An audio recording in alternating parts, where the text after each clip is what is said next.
"Ma'am, if you don't move that tractor off your driveway, we're towing it. HOA Regulation 14B, no industrial vehicles in residential areas." Those were the exact words that came out of the man's mouth. He had a clipboard in hand, sunglasses on, and a smug smirk like he ran the whole world.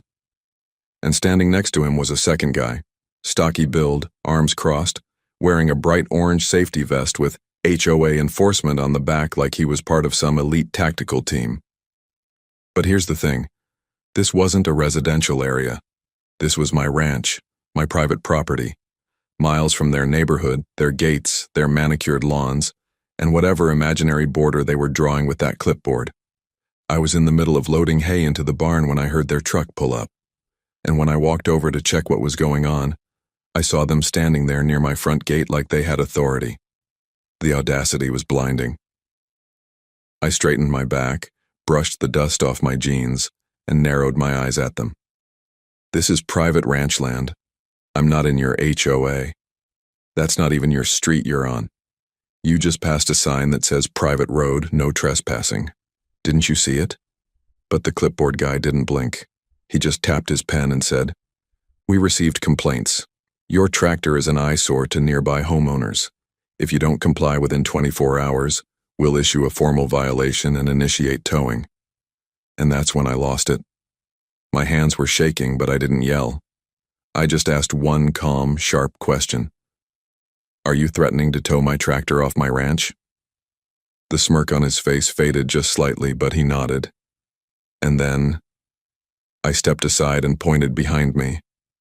"Then I suggest you tell that to my brother," I said. "He just pulled up." They turned, and that's when they saw him. United States Marshal, full uniform, getting out of his truck. Let me tell you exactly how we got to this moment. Hi there. Before I take you deeper into this crazy story, let me ask, where are you watching from? I'd love to know. Now let me introduce myself and the people tangled up in this mess. My name is Claire Matthews. I'm 41 years old, a widow, and I run the Matthews family ranch about 6 miles out of the Willow Ridge Estates, the gated neighborhood that popped up 3 years ago across the hill. We've had our ranch in this family for nearly 70 years. My husband passed away 6 years ago, and since then, I've been managing things on my own with a little help from family. I've got 2 kids, Joey, 15, and Maddie, 12, and a whole lot of animals that count as family too. My older brother, Marshal Greg Matthews, is exactly that, a U.S. Marshal. He's the calmest, most disciplined man you'll ever meet. But he doesn't take kindly to bullies. Now, over the years, we've had a few weird run-ins with the Willow Ridge HOA folks, mostly about things that didn't even concern us. One time they left a warning on my fence about not mowing my front lawn, even though that lawn was a cow pasture. Another time they said my mailbox color didn't match HOA standards. Again, I'm not in their HOA. I usually laughed it off, but this time, they crossed a serious line. Let me take you back just a few days before the tractor threat. It was a warm Sunday morning, birds chirping, coffee brewing, the sound of my old John Deere tractor rumbling as I made my way across the gravel toward the barn. I had a busted section of the fence that needed repair, and the hay needed to be shifted before a rainstorm due midweek. That's when I noticed the white pickup parked across the dirt road. It wasn't marked, but it looked out of place. Fancy, polished. 2 men were sitting inside writing something on a clipboard. I waved. They didn't wave back. Didn't think too much of it.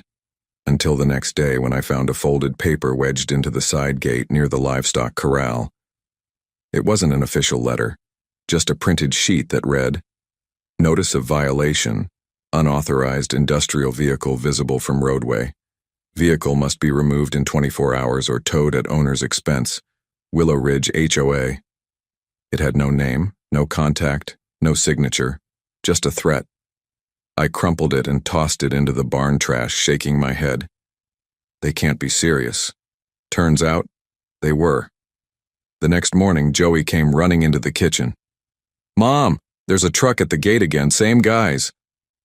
I grabbed my jacket and headed out, phone already recording. By the time I reached them, they were already out of the truck and walking toward the barn area, right onto my ranch. That's when the confrontation began. I told them in no uncertain terms they were trespassing and had zero authority here. But clipboard guy who introduced himself as Officer Dale, like he was some kind of sheriff, said they had HOA jurisdiction that extends beyond the physical map boundaries for visibility and aesthetic compliance. That's HOA speak for, we made up a rule and we're hoping you believe it. They wanted me to move the tractor behind a covered structure or store it in a designated barn area. Mind you, the tractor was next to my barn on my private land on a private road. Ma'am, if you don't comply, it will be towed. You have 24 hours. That's when I said the words I told you at the beginning. Then I suggest you tell that to my brother. Now what they didn't know, Greg had come by early that morning to bring me a box of fencing tools I'd left at his place.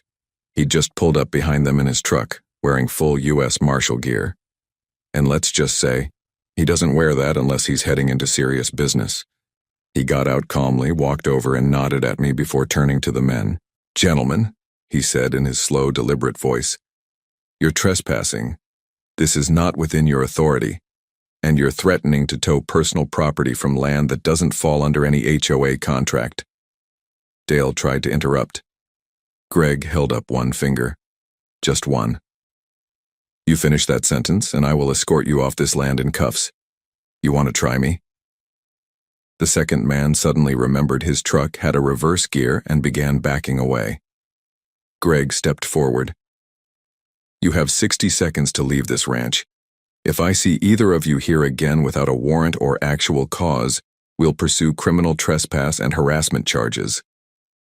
Dale tried to argue again, this time saying he was within his rights. That's when Greg pulled out his badge. 60 seconds. Tick. Dale stormed back to the truck and peeled out in a cloud of dust. It should have ended there, but it didn't. Because that night, just after sunset, I noticed something else tucked under my front gate. This time, it wasn't just a printed threat. It was a tow notice, stamped, signed, and it had a scheduled date and time for pickup. And here's where things took a darker turn. Because the tow company was already on its way, and this time, they brought backup. I heard them before I saw them. The low rumble of a heavy-duty tow truck echoed through the quiet countryside like thunder rolling in slow motion. I was on the porch with a cup of chamomile tea trying to calm my nerves from the earlier incident when headlights flickered down the dirt road. I stood up and squinted. It wasn't one truck, it was three. Two tow trucks, big, red ones with iron arms that looked like they could lift a bulldozer, and a third vehicle behind them. A white SUV. City-issue plates. No official seal. I could just make out the logo on the side in the truck's headlights. Willow Ridge Property Oversight. I nearly dropped my cup. Joey, Maddie, inside now, I called, keeping my voice steady. The kids scrambled into the house while I jogged down the steps and toward the front gate. The truck slowed as they reached the split-rail fence just before my private property no trespassing sign. The lead tow truck driver, a big guy in sunglasses and a neon yellow jacket even though it was nearly dark, stepped out and gave a little wave. Like this was normal, like he was here to help. Evening, ma'am. We've got an order to remove a green John Deere tractor from the property. Says here it's parked in violation of local residential zoning regulations. My jaw nearly hit the gravel. There are no residential zoning regulations on this land, I snapped. This is unincorporated farmland. You are not towing anything off my property. He scratched his head. I hear you, ma'am, but I got paperwork right here. He pulled out a clipboard with an official-looking document that had Property Code Infraction Removal Authorized in big block letters. The signature at the bottom? Dale Henderson, Willow Ridge HOA Enforcement Officer. The same smug clipboard guy. I took a breath, reaching for my phone. I hit redial. Greg, they're back, and they brought tow trucks this time. I'm on my way, he said immediately. Don't let them touch anything, I'm calling the sheriff too. Just then, the back door of the SUV swung open. Out stepped Dale, flanked by a woman with a Bluetooth headset and an oversized binder. She looked like every overworked HOA board member you've ever seen. Sharp heels, stiff blouse, and the self-importance of a congresswoman on camera.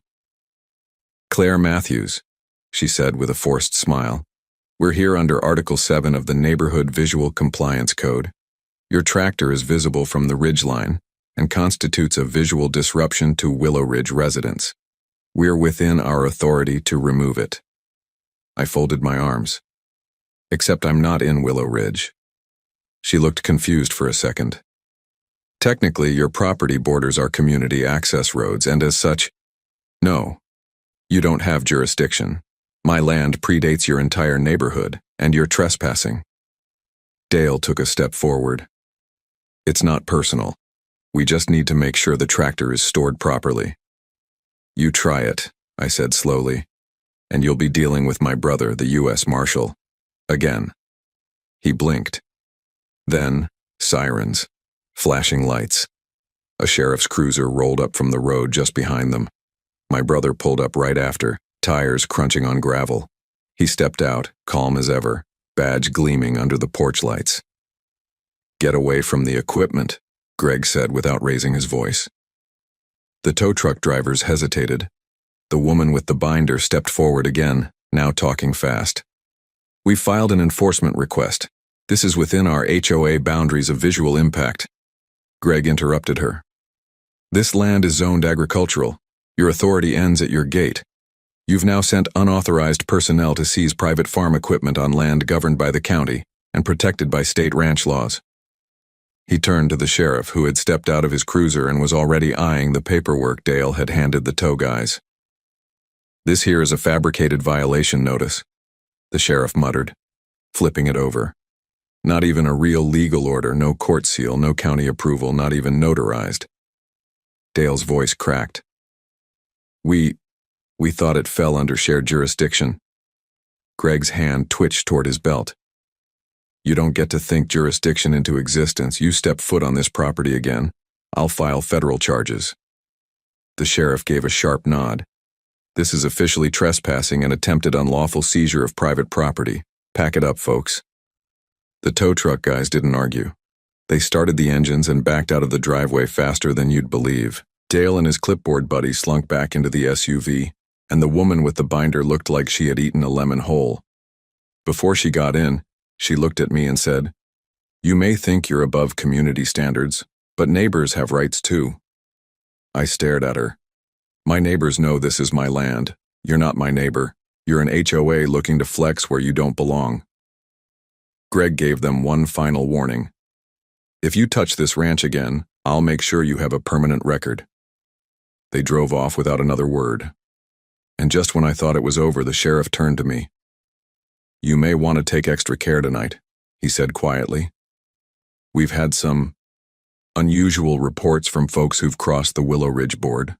Lights in their barns going out, fences suddenly slashed, tools disappearing." He looked me in the eye. "These folks don't always play by the rules." I nodded slowly. I'd lived on this land long enough to know how to handle coyotes, both the four-legged kind and the two-legged ones in khaki pants and clipboards.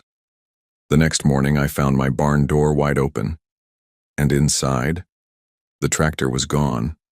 For a moment, I just stood there, frozen in the barn doorway. The early morning sun was creeping in through the cracks in the wooden planks, casting long golden beams across the dirt floor, but one beam landed on nothing. No tractor, just tire marks. Deep grooves carved into the packed earth, fresh and unmistakable. I clutched the barn post to steady myself as a cold, sick feeling crept into my stomach.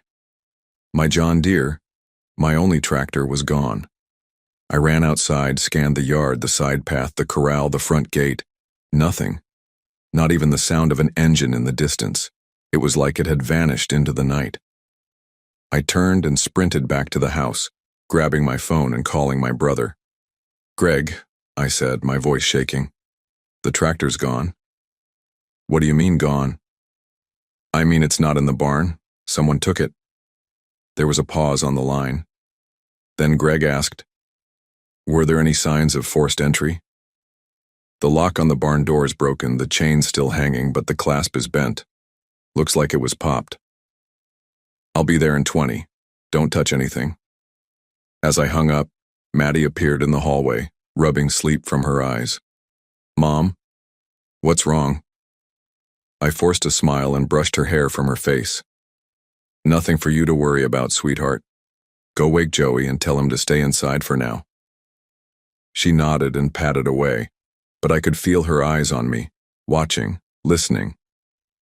15 minutes later, Greg pulled up, this time in an unmarked black government vehicle. Not for show, for action. He didn't even knock. He walked straight into the barn with gloves and a flashlight, scanning the ground in the doorway. It's clean, he said, crouching to inspect the tire marks. Whoever did this knew what they were doing. No broken boards, no wasted movement. They rolled it out and left without disturbing anything else. You think it was them? I asked. He looked at me grimly. It wasn't just random thieves. These are straight-line tracks. Professional tow job? You said they brought 2 trucks yesterday?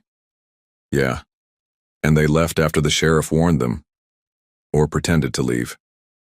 I felt a rush of anger rise in my chest. I thought of all the hours I'd spent maintaining that machine. The times it had saved my back during harvest. How Joey used to sit on my lap while I steered. That tractor wasn't just equipment.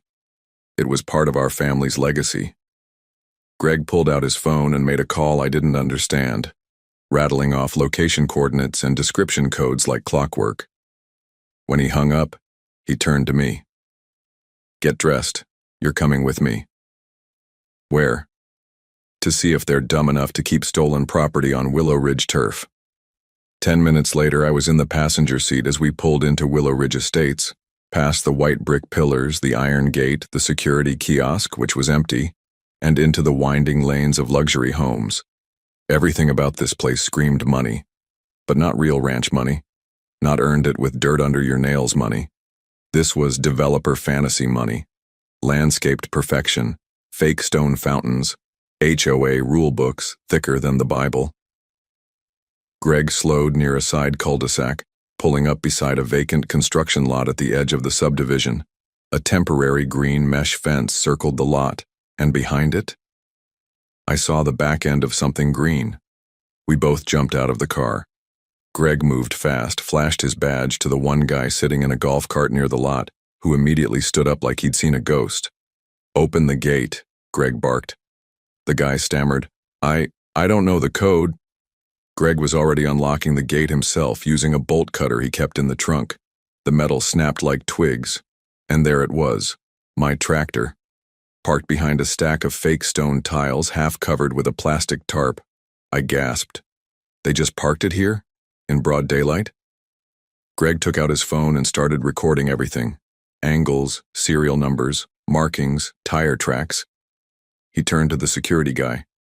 Who authorized this? I don't know, man. I just watched the entrance. Greg didn't blink. Get your supervisor on the line, now. I walked around the tractor, running my hand across the side. They didn't even scratch it, I muttered, equal parts relieved and furious. A black SUV pulled up to the curb. It was her, the same woman with the binder from yesterday. She stepped out, heels clicking on the pavement. You shouldn't be here, she snapped. Greg walked right up to her. You stole private farm equipment. She scoffed. That's an exaggeration. It was removed for non-compliance. Greg held up his badge. You entered private property after being warned off. You filed a fake notice and now you're storing stolen goods in an unsecured construction zone. That's multiple felonies. She blinked. Then she did something that made my blood boil. She smiled. You'll never get a judge to care.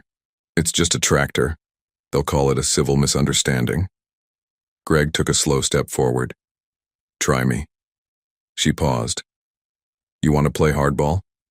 Fine. You'll be hearing from our lawyers. He nodded. And you'll be hearing from the Department of Justice. Because I'm not just a brother protecting his sister, I'm a marshal collecting evidence. The woman froze. Greg pointed to the tractor. We're taking it back, now. And if you so much as make one phone call to delay that, you'll be wearing handcuffs by sundown. I climbed into the driver's seat and turned the key. It purred to life like it had never left. Greg opened the gate and waved me through like a soldier guiding a tank. I rolled slowly down their perfect paved road in my mud-covered John Deere, locking eyes with every resident who peeked through their shutters. And behind me, Greg followed close in the black SUV. But it wasn't over yet, because when I got home, parked the tractor back in the barn and shut the door, there was a letter on my front porch, typed, no return address, and all it said was, "We warned you, this is war." My hands trembled as I read the note again, this time aloud. "We warned you, this is war." No signature, no logo, just those 6 words typed in bold, centered on a plain sheet of white paper, tucked under a smooth river stone on my porch like a calling card from a coward. I stepped back and scanned the yard. Nothing. No vehicles in sight. No figures hiding in the trees. But I could feel it. Eyes on me. Watching. Waiting. As if they thought intimidation would break me. Not a chance. I took the paper inside and set it on the kitchen table. Joey and Maddie were already up eating cereal. Maddie looked up and asked, "Mom, why does Uncle Greg look so mad?" Greg was standing at the back door, arms crossed, staring at the barn like he expected it to explode. I answered gently, "Because someone who doesn't belong here keeps crossing a line." Greg looked at me then. "We're installing cameras, motion sensors, floodlights, all of it, today." I nodded. "We're not hiding. Let them see us. Let them know we're ready." He got on the phone with one of his old buddies from the agency, said his name was Carl, now a private contractor in security systems.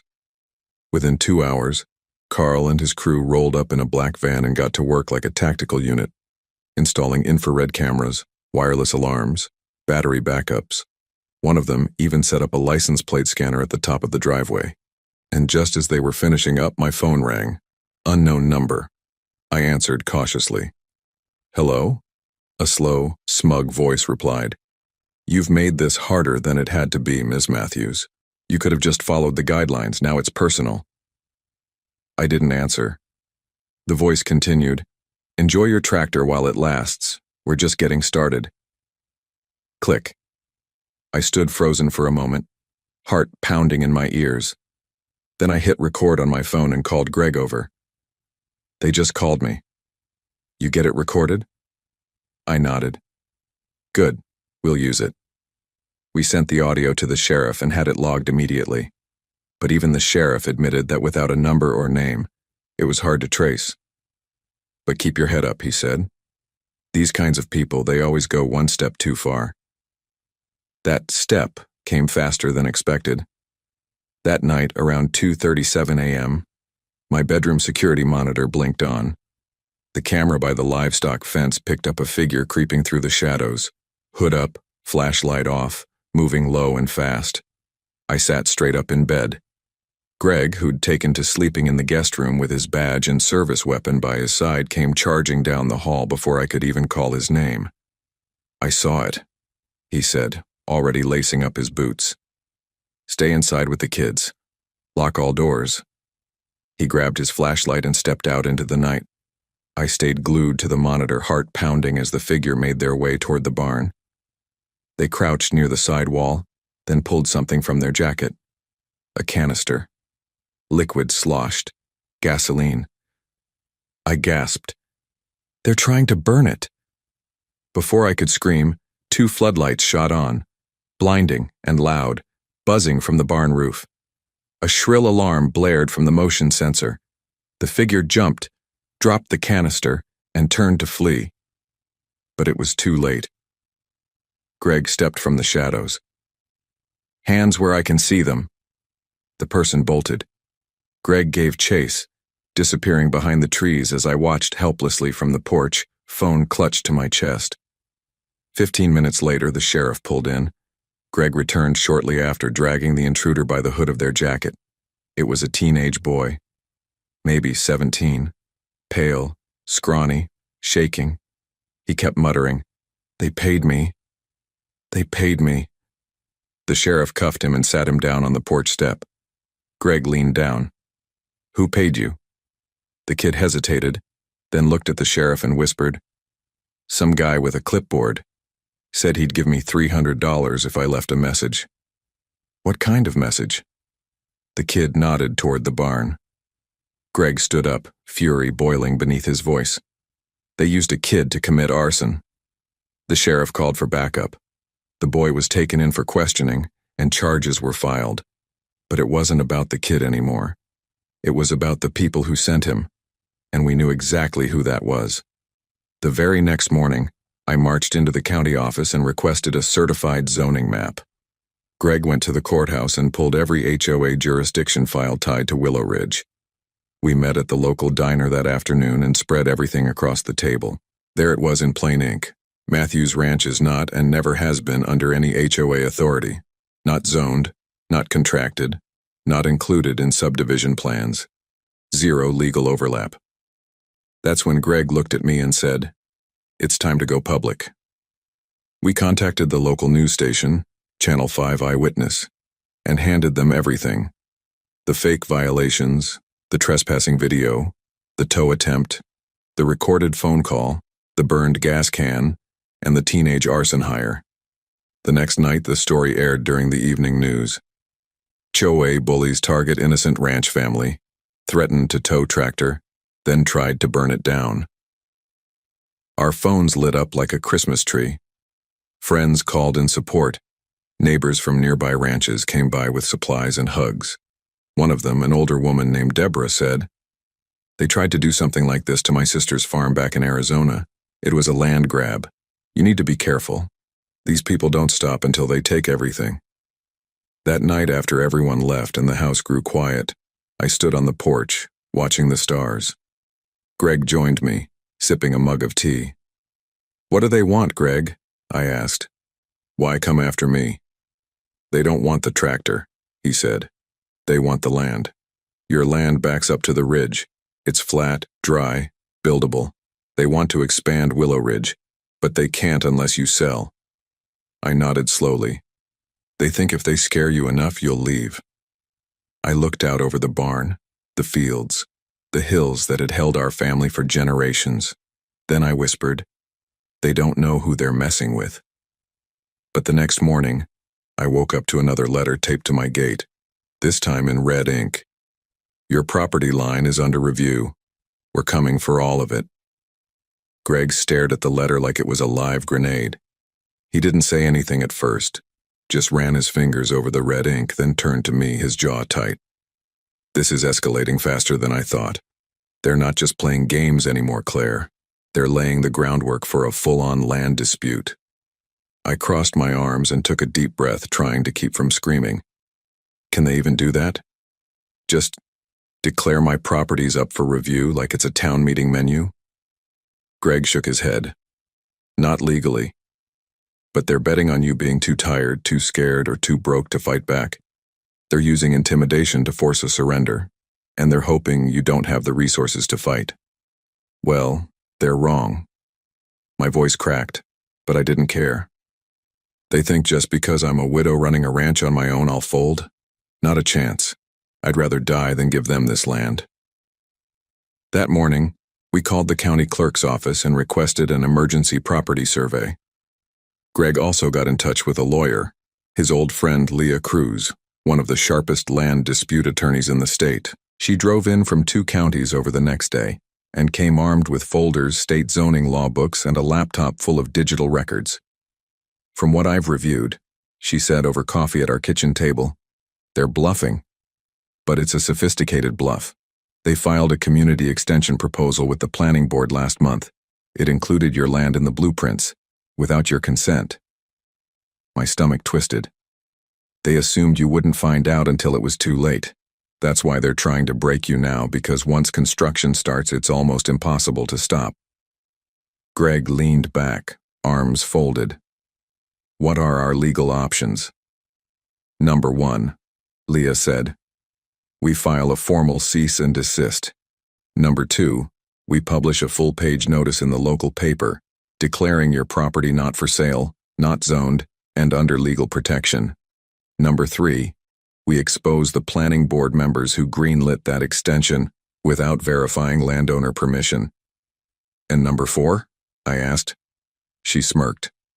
We sue the HOA for harassment, trespass, theft, attempted arson, and defamation.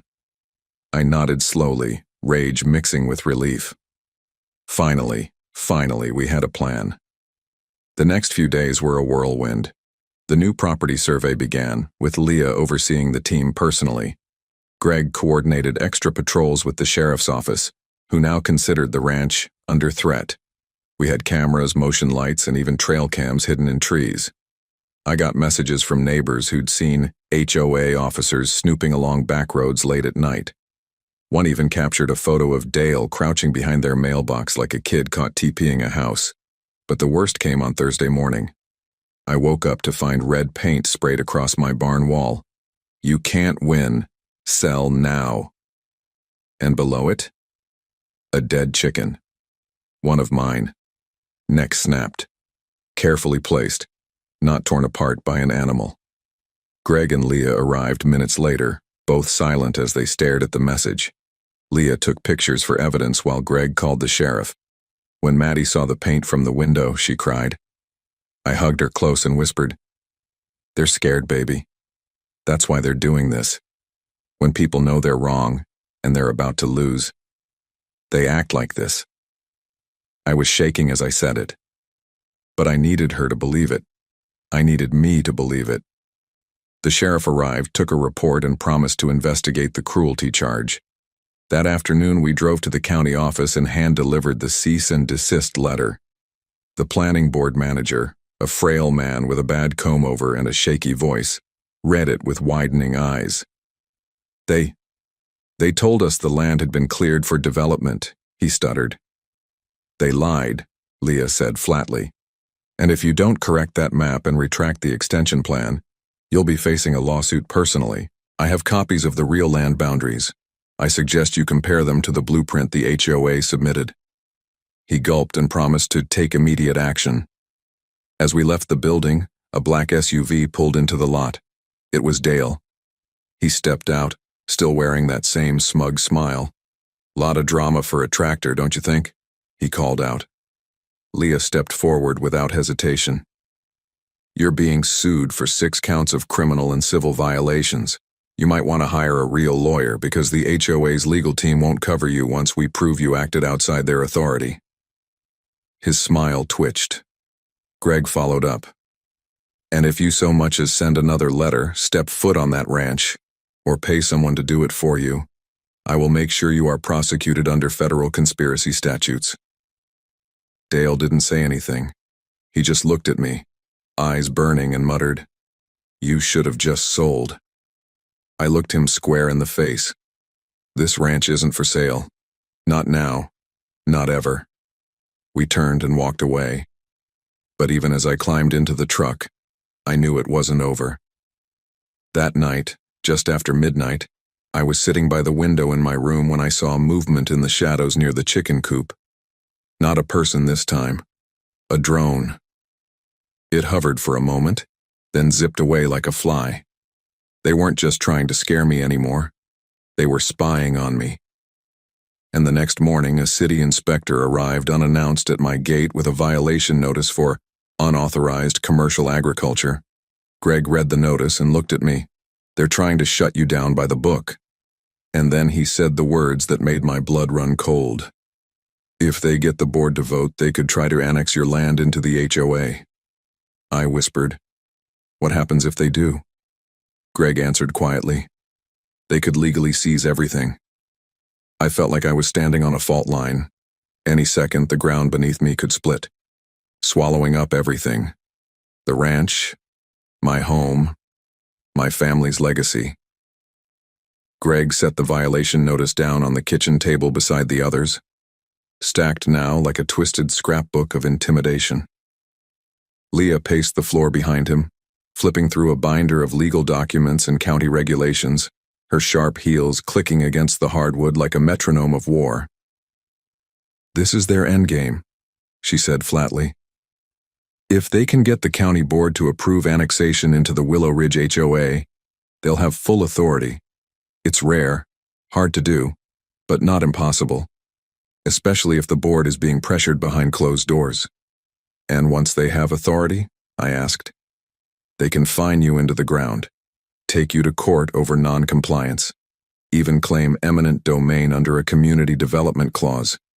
It's a loophole most landowners don't see coming until it's too late. Greg rubbed his temples. We need to stop this before it goes to vote. Leah looked up. We need evidence of coercion, conspiracy, or corruption, something to make the board back off before the meeting even happens. I stood. Then let's dig. For the next 2 days, our ranch turned into an evidence hub. Greg reached out to some contacts in the county police who shared reports of complaints that had mysteriously gone unfiled, all from people who'd crossed the HOA. Leah filed an emergency injunction against annexation and subpoenaed the HOA's internal communications. And I talked to everyone. I went door to door across nearby properties asking neighbors if they'd been approached, threatened, or pressured into signing anything. One by one, the stories trickled out. Mrs. Sanchez, a widow down the hill, said HOA reps promised to cover her late husband's medical bills if she signed an easement agreement. She never saw that paper again. The Bradleys, an elderly couple who raised goats, admitted someone from Willow Ridge offered to buy their land in cash if they didn't talk to the press. And then came the gold mine. A man named Jeremy Collins, who worked part-time as a courier for a legal document firm, reached out anonymously. He'd been hired to deliver sealed envelopes to multiple county officials, and in one case he saw cash exchanged in a parking lot. He had photos. He was scared, but after speaking to Greg and Leah, he agreed to come forward. That evening I stood in the barn watching the sunset. My tractor finally parked exactly where it belonged, and let myself breathe. For a moment, just a breath. But then the phone rang. It was Leah. You need to come to town hall, now. The county boardroom was packed like I'd never seen before. Local reporters lined the walls. Ranchers, neighbors, and even Willow Ridge residents filled the rows, murmuring and shifting in their seats. Leah stood near the front, a thumb drive in her hand and fire in her eyes. The board sat behind a long oak desk. 7 members, all looking equal parts tired and nervous. In the corner sat Dale and the binder lady, whispering to a lawyer who looked increasingly pale. Leah took the floor. Before you vote on any motion to annex Matthews Ranch, you need to see this. She plugged in the drive. On the screen, blurry but unmistakable, Jeremy Collins capturing a county official taking a cash-filled envelope from a Willow Ridge representative. Then audio files, Dale's voice from my phone, threatening me. Then the video of the tow truck incident and the drone footage flying near my children's window at night. The room fell silent. Then murmurs, gasps, anger. One board member stood up. I had no idea this was happening. Another muttered, "This is criminal." The chairman raised his gavel but didn't strike it. He looked straight at Leah. What is your motion, counselor? Leah spoke clearly. Immediate termination of all annexation proceedings, launch of an independent ethics investigation into Willow Ridge HOA board conduct, and legal protection granted to Claire Matthews from further HOA interference. The chairman nodded slowly. All in favor? 7 hands went up. The room erupted in applause. Tears welled up in my eyes as neighbors hugged me. One of the Willow Ridge residents, a man I'd never met, came forward and said, "We had no idea what our HOA was doing. We'll demand they're removed." Dale and his team slipped out the back, defeated and quiet. And just like that, the noose they'd tried to tie around my ranch snapped. 2 days later, I walked the fields in peace. The barn had been repainted. The dead chicken was buried under a shade tree, marked with a small stone. Maddie named the new hen Victory. Joey was helping Greg install one last camera by the fence, just in case. The sheriff called to let me know Dale had been formally charged: trespassing, coercion, filing false documents, and conspiracy. The planning board official caught on tape resigned. The woman with the binder vanished. And the HOA? A new board was elected by furious residents. That night, As I stood on the porch with Greg and Leah, the stars burning above us, I smiled. They thought they could scare me off, I said. But this land has been in my blood too long. Greg raised his cup. To the land. Leah added, to the ones who protect it. But even as the wind blew gently through the trees, I knew this battle had changed me. I was no longer just a rancher. I was a defender, a survivor. And this land, it was still mine. The morning air was crisp, cleaner somehow, as if justice itself had rinsed the dust off the hills. The sky stretched wide and blue above the Matthews Ranch, and for the first time in weeks, I didn't wake with a pit in my stomach. No threats at the gate, no tire tracks sneaking up the road, just the soft whir of the windmill turning in the breeze and the low mooing of our cow, Willow, looking for her breakfast. I stepped out with my coffee and leaned on the porch railing. We'd won. We had fought off the HOA's illegal land grab, taken down a corrupted board of power-hungry bullies, and reclaimed not just our ranch, but our right to live without fear.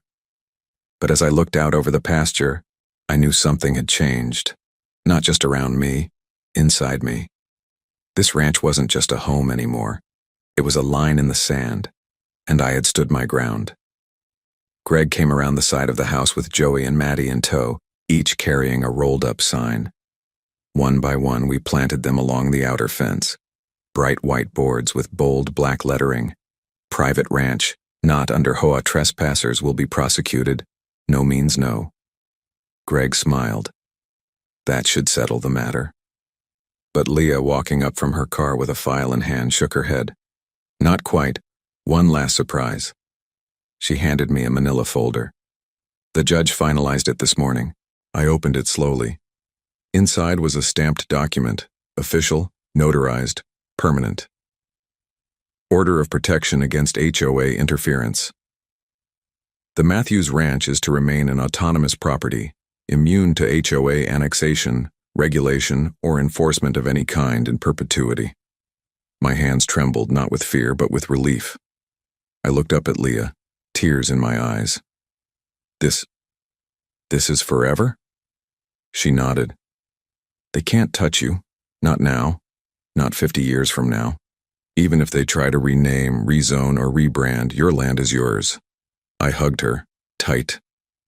Maddie jumped up and shouted, "No more HOA drama." We all laughed, but then Greg turned serious.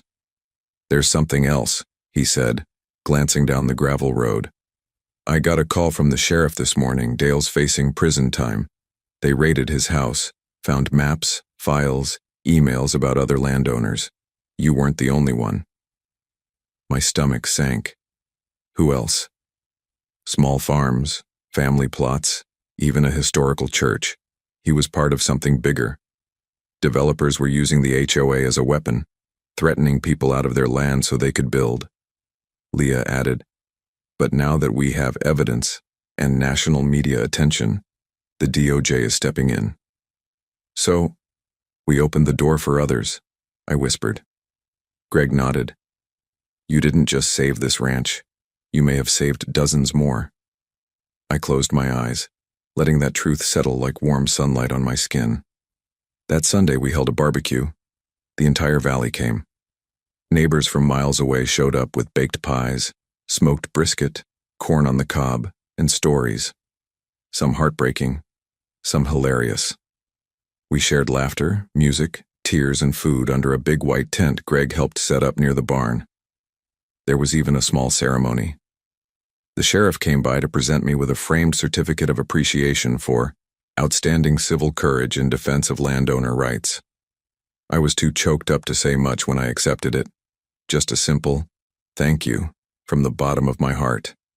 Joey and Maddie made a handmade sign and taped it above the barn door.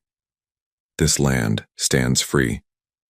That night, when everyone had left and the moon was rising, I stood alone out by the back fence, looking out over the dark fields lit by starlight. The wind whispered through the grass, rustling the wildflowers by the fence post. And I felt her, my late husband James. He would have been proud. I whispered to the stars. They tried to take everything, but we fought back. And we're still here. And just then, a quiet rumble sounded behind me. It was the tractor. Joey, beaming, was driving it slowly toward the barn, headlights glowing like fireflies in the night. "Time to park her, Mom." I smiled. "Yes, baby. Park her where she belongs." As the barn doors creaked shut behind the John Deere and the final lights dimmed across the fields, one thing rang clear. We had stood tall. We had not been broken. And no HOA, no threat, no scheme would ever erase the truth. This land was free. This land was ours.